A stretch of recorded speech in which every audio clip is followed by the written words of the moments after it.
Hello, good morning. For those who are just tuning in this morning after a wild weekend of greeting the new year, Happy New Year. If you have been celebrating with me this whole weekend and last week, welcome back. We are going to start today for this whole month the short recitation of the Heart Sutra. So on New Year's Day, we did the long form recitation of the Heart Sutra, but today and then every day we're going to do the short form, which is a translation by Edward Conze.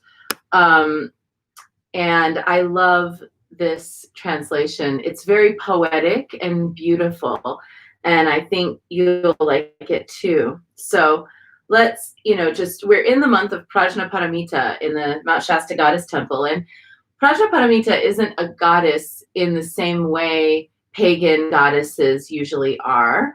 Prajnaparamita is the mother of the Buddhas and is considered a mother because Prajnaparamita is the perfect wisdom that gives rise to Buddha nature. It's the essence of Buddha nature in a way. And because it is the essence of Buddha nature that gives rise to all forms of Buddha nature that we might possibly encounter, this quality is perceived as the mother of the Buddhas. So we are going to, and this connects our practice with the Prajnaparamita Sutra, ultimately connects us further to our relationship with Guanyin, because the Heart Sutra is all about Guanyin, Avalokiteshvara. And Avalokiteshvara means the one who looks down from above and perceives the movement of the worlds. So this is just a really good way for us to kind of move beyond our conceptual ideas about Guanyin and move into a limitless state of awareness of Guanyin. If you would like to read along at home, you can print out this version of the Heart Sutra from the devotion section of the Goddess Temple app. Under devotion, you'll see Prajnaparamita, and then you can just see the heart. You can click the Heart Sutra, and you can actually just print it out so you can have a copy there. But for now, here we go. Om. Homage to the perfection of wisdom, the lovely, the holy. Avalokiteshvara, the Holy Lord and Bodhisattva, was moving in the deep course of the wisdom of that which has gone beyond. He looked down from on high and beheld but 5 heaps, and he saw that in their own being they were empty. Here, he said to his disciple, O Shariputra, form is emptiness, and emptiness is form. Emptiness does not differ from form. Form does not differ from emptiness. Whatever is emptiness, that is form. And the same is true of feelings, perceptions, impulses, and consciousness. Here, O Shariputra, all dharmas are marked with emptiness. They are not produced nor stopped, not defiled nor immaculate, not deficient nor complete. Therefore, O Shariputra, in emptiness there is no form, no feeling, nor perception, nor impulse, nor consciousness. No eye, ear, nose, tongue, body, mind. No forms, sounds, smells, tastes, touchables, or objects of mind. No sight organ element, and so forth, until we come to no mind consciousness element. There is no ignorance, no extinction of ignorance, and so forth, until we come to there is no decay and death, and no extinction of decay and death. There is no suffering, no origination, no stopping, no path. There is no cognition, no attainment, and no non-attainment. Therefore, O Shariputra, it is because of her non-attainmentness that a bodhisattva, through having relied on the perfection of wisdom, dwells without thought coverings. In the absence of thought coverings, she has not been made to tremble. She has overcome what can be upset, and in the end, she attains to nirvana.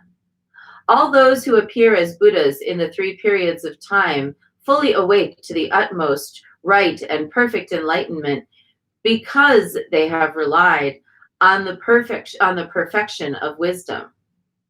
Oh, I'm going to say that one again because I put the emphasis in the wrong place. All those who appear as Buddhas in the 3 periods of time, fully awake to the utmost right and perfect enlightenment, because they have relied on the perfection of wisdom. That's better. Therefore, one should know the Prajnaparamita as the great spell, the spell of knowledge, the utmost spell, the unequaled spell, a layer of all suffering, in truth, for what could go wrong. By the Prajnaparamita has this spell been delivered. It runs like this. Gate, gate, paragate, parasamgate buddhi soha. Gone, gone, gone beyond, gone altogether beyond. Oh, what an awakening. All hail. And this completes the heart of perfect wisdom.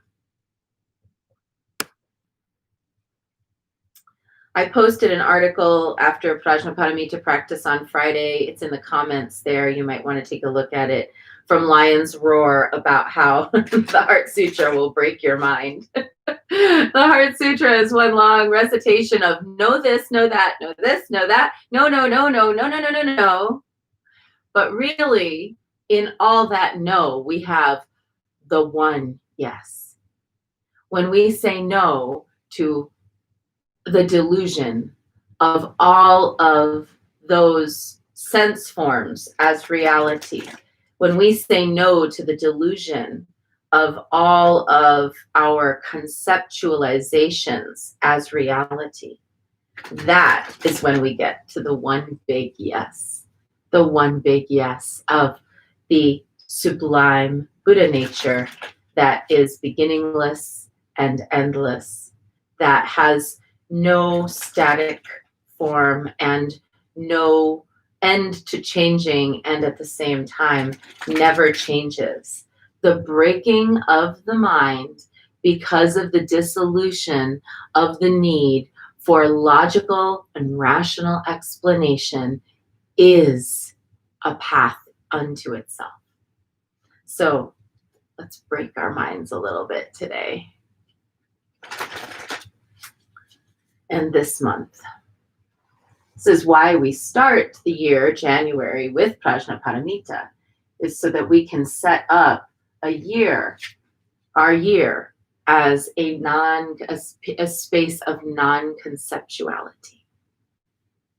We are in a process that takes a year, every year. And our card today is Vajra Varahi, Enlightened Sky Dancer of Kundalini. Vajra Varahi is a Dakini, a being somewhat like a fairy or energy spirit. Some Dakinis are capricious, maybe a little bit like witches. But then there are other types of Dakinis, those that guard the sacred places of India and Tibet, and then the enlightened ones, the sky dancers, the ones who delight and dance in the experience of emptiness. Usually, they are helpers that will support us in spiritual practice. Vajra Varahi belongs to this class. She is the most prominent Dakini in Buddhism. She represents our individual energy mechanism, and she is the personification of Kundalini, Prana, or Chi, energy, all names for the same thing. In human form, she's depicted as beautiful, red, dancing, joyful, and a fiercely strong woman. She stands on a human being, which represents her ability to crush ignorance and delusion through spiritual practice. In her left hand, she holds a skull cup, representing the gifts that she offers from her heart. In her right hand, she holds up the flaying knife, symbolizing her ability to cut through delusion. It flashes, as she moves, razor sharp, the flames of awareness surrounding her, making sparks fly off the blade. Vajra Varahi has the head of a sow in her hair. Her name means diamond sow.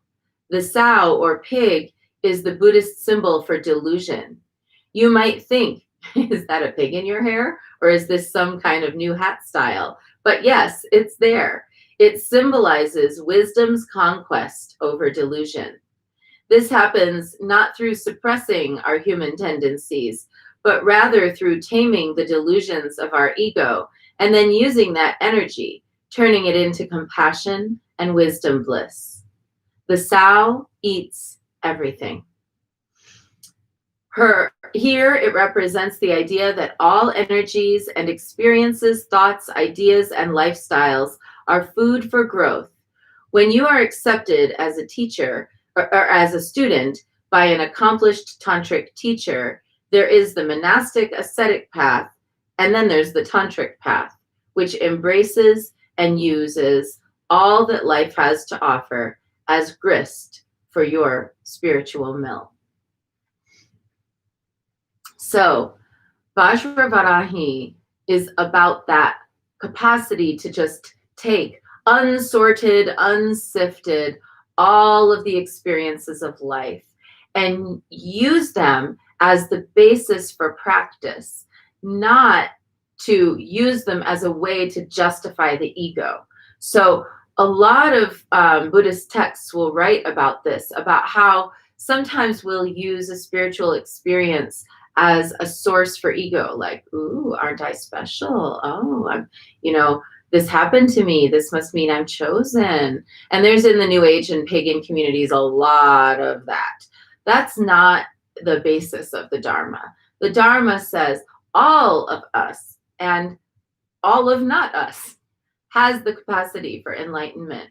And no one is going to get there sooner than another unless they do practice. And that practice isn't about feeding the ego or making us feel a sense of self-righteousness in our spiritual practice. Rather, it is for the dissolution of delusion that keeps us from going to our spiritual practice, no matter how good or bad we might feel. We go to the practice to go to the practice. We don't go to the practice to feel better or to feel worse, to feel inferior or to feel superior. There is no inferiority and there is no superiority, all the way up to and including there is no inferiority complex nor superiority complex. See what I'm doing here? This is Prajnaparamita. So in the Tibetan Dharma, Vajra Varahi is one of the forms that we propitiate propitiate in practice to Yeshe Tsogyal, who is the patron of the Mount Shasta Goddess Temple. So what a blessing to start our year here with, and so is Singamukha, who we had that card on Friday. So the two of the main four deities of Yeshe Tsogyal's sadhana have shown up in the first practices of the year. And it's interesting because as of today, in the midst of Guanyin practice, we have a new prayer that we're going to be saying, which is for, it was written by Yeshe Tsogyal. So I'm just excited to share this with you. So if you were here for this short bit, I hope you've enjoyed it, your moment of non-conceptuality, your moment of non-dualism. And now let's go ahead with Guanyin practice for those who are here for that. 3 prostrations before the shrine.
And let's take refuge.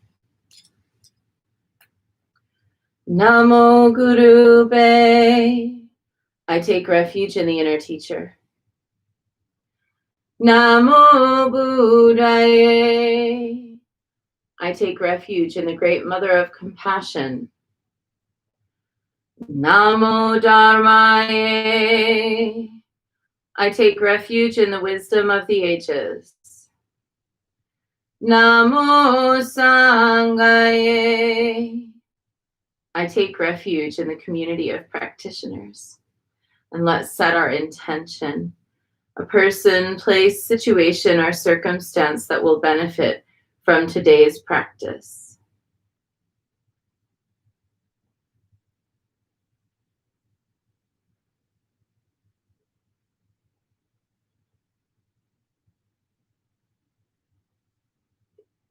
I'm thinking about all the babies that were born this past weekend, all over the world, and the world that we are giving them.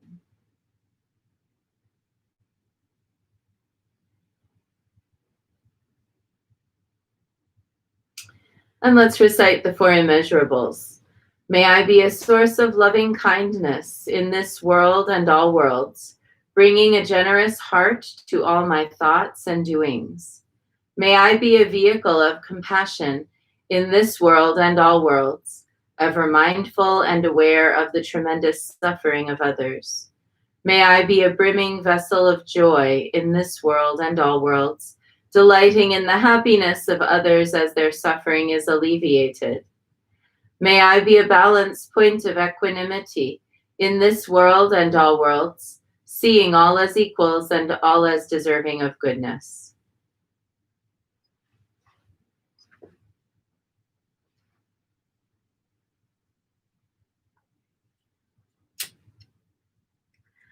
I light this candle as a symbol of the enlightening Dharma way. May it shine brightly for the benefit of all beings. I light this incense as an offering for Guanxin, she who hears the cries of the world, mother of all.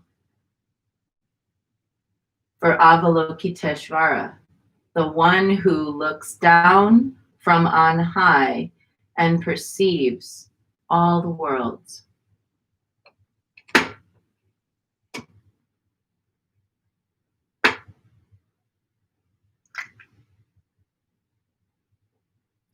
Om Ahum.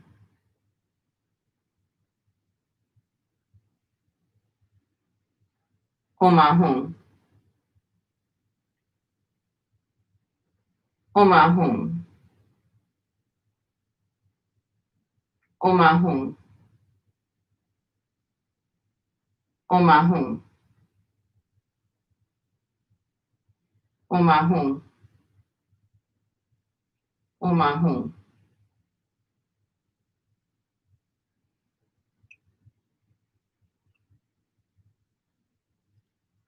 Om Ahum.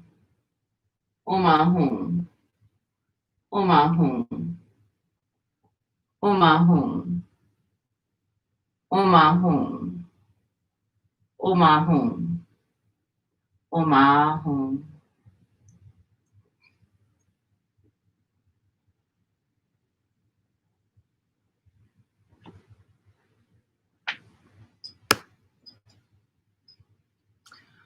Reverently I prostrate with my body, speech, and mind, and present clouds of every type of offering, actual and virtual. I confess all my destructive actions accumulated since beginningless time, and rejoice in the meditation of all holy and ordinary beings. Please, Guanyin, remain until the end of samsaric existence, and turn the wheel of Dharma for sentient beings.